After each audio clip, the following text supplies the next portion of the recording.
നിങ്ങളുടെ അടുത്ത് ഒരു ഗ്രൂപ്പിന് മുമ്പിൽ എന്തെങ്കിലും പ്രസൻറ്റ് ചെയ്യാനോ അല്ലെങ്കിൽ സംസാരിക്കാനോ പറഞ്ഞു കഴിഞ്ഞു കഴിഞ്ഞാൽ രണ്ട് കാര്യം ഗ്യാരണ്ടിയാണ്.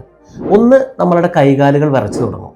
രണ്ടാമത്, നമ്മളുടെ മൈൻഡ് മൊത്തത്തിലൊരു ബ്ലാങ്ക് ആയി പോകും, അല്ലേ? ഇതിന് ഒരു പോംവഴിയുണ്ട്. അതായത് ഈ ഇനീഷ്യൽ സ്റ്റേജ് സംസാരിക്കുന്നതിന് മുമ്പുള്ള ബ്ലാങ്ക്നെസ്സും നെർവസ്നെസ്സും ലോകത്തിലെ എല്ലാ പ്രസിദ്ധരായിട്ടുള്ള പ്രാസംഗികർക്കും ഉള്ളതാണ്. കാരണം എൻ്റെ പബ്ലിക് സ്പീക്കിംഗ് ജേണിയിൽ ഞാൻ ഒത്തിരി പേരോട് സംസാരിക്കുമ്പോൾ എല്ലാ സ്പീക്കേഴ്സും പറഞ്ഞതാണ് ഇത് അവർക്കും ഉണ്ട്. പക്ഷേ അവർ ആ ഫിയറിനെ ഒരു എനർജി ആക്കി മാറ്റുകയാണ് ചെയ്യാന്നുള്ളത്.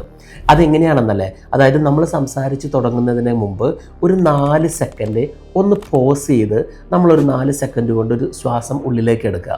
അതേപോലെ തന്നെ ഒരു 4 സെക്കൻഡ് കൗണ്ട് ചെയ്ത് 1 2 3 4 എന്ന് കൗണ്ട് ചെയ്ത് നമ്മളുടെ ശ്വാസം പതുക്കെ പുറത്തേക്ക് വിടുക. ഈ സമയം കൊണ്ട് നമ്മളുടെ മൈൻഡിലൊരു ക്ലാരിറ്റി വരും. നമ്മൾ പറയാൻ പോകുന്നതിൽ നമുക്ക് ഇത്തിരി കൂടിയും ശ്രദ്ധ കിട്ടും. ഇങ്ങനെ ഒരു 4 സെക്കൻഡ് പോസ് ചെയ്ത് സംസാരിക്കുന്നത് കൊണ്ട് പ്രത്യേകിച്ച് ഒരു മോശമൊന്നുമില്ല. കാരണം നമ്മൾ പറയുന്നതിലൊരു ക്ലാരിറ്റി ഇല്ലാത്തതിനേക്കാളും എത്രയോ നല്ലതാണ് നമ്മളൊന്ന് മനസ്സുകൊണ്ട് പ്രിപ്പയറായി ധൈര്യത്തോടു കൂടി പറയുന്നത്.